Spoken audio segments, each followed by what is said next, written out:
In history, there are certain people who don't just play the game, they completely flip the board. They're the wild cards, the ones who look at the status quo and say, nope, not good enough.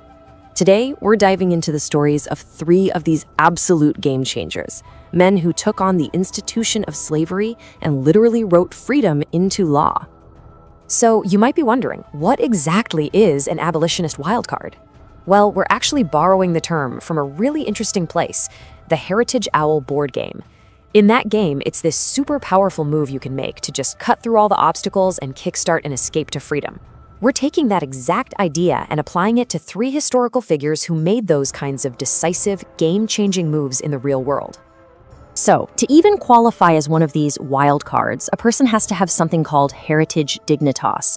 Now, this isn't just about having noble thoughts or good intentions. It's about actually rolling up your sleeves and using real political power, with wisdom, with courage, to actively make freedom happen. It's the huge difference between just wishing for change and actually engineering it. Let's see how our first figure fits this bill. Our first wild card is a British member of Parliament, a guy named William Wilberforce.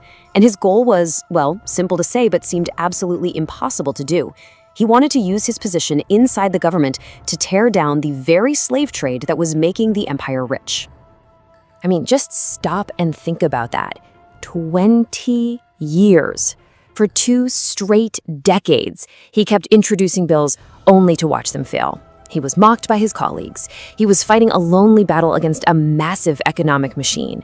The amount of sheer persistence that takes it's just staggering to think about. And here is the payoff for all that persistence. When his bill to abolish the slave trade finally passed in 1807, the effect wasn't small. It was immediate and it was massive. The trade dropped by an incredible 75%. This wasn't just some symbolic victory. This was a crippling blow to the entire institution of slavery. Ultimately, Wilberforce's story is just amazing proof that one person's relentless idealism really can change the direction of an entire empire. And in what has to be one of history's most fitting endings, he died just 3 days after he got the news that slavery itself was going to be outlawed across all of Britain. What a life's work. Okay, now let's hop across the Atlantic over to the United States and meet our second wild card, Senator Charles Sumner of Massachusetts. Now, if Wilberforce's story was about persistence against political roadblocks, Sumner's story is about resilience against straight-up, brutal physical violence.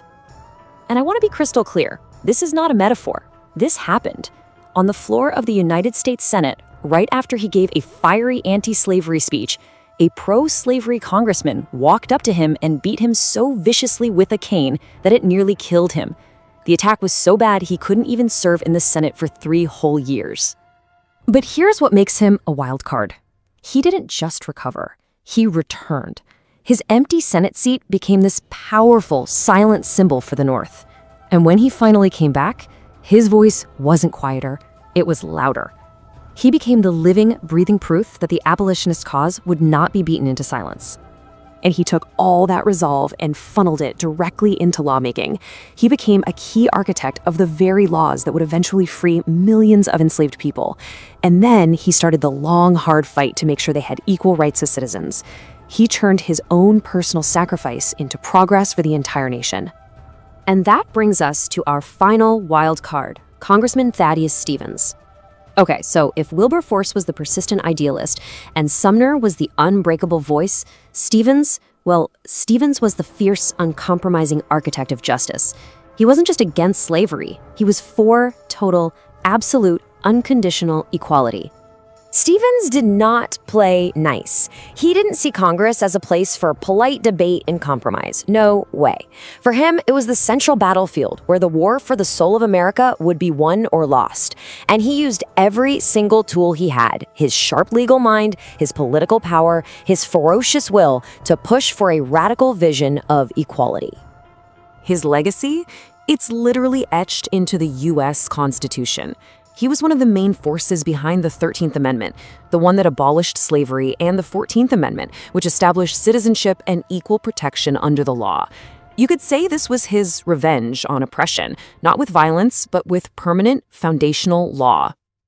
And Stevens lived by his principles right up to the very end. He chose to be buried in an integrated cemetery, which was almost unheard of back then. His own tombstone explains why, with this powerful line. It was his final, silent, eternal argument for the cause that drove his entire life. So what do we see when we put these three incredible, very different stories together? We see a pattern, right? We see how different kinds of courage, different strategies, can all lead to the same monumental goal. This table really breaks it down perfectly. You have Wilberforce, who stared down 2 decades of political defeat, Sumner, who endured a brutal physical assault, and Stevens, who fought against an entire system of political oppression. Each of them faced a completely different kind of wall, but each of them broke through and created a legal legacy that lasts to this day. When you look at them all together, their combined stories send one clear, incredibly powerful message. Ideals like freedom and equality aren't just for speeches. They're not just abstract concepts. With enough persistence and resilience and uncompromising courage, you can take those ideas and forge them into the permanent protective power of the law. And that really is the ultimate takeaway here. These men showed us that law isn't just a dusty set of rules, it's a story that's constantly being written. They use their courage to pick up the pen and write new chapters of emancipation and equality. Which leaves all of us with a pretty important question to think about. What story will our courage write next?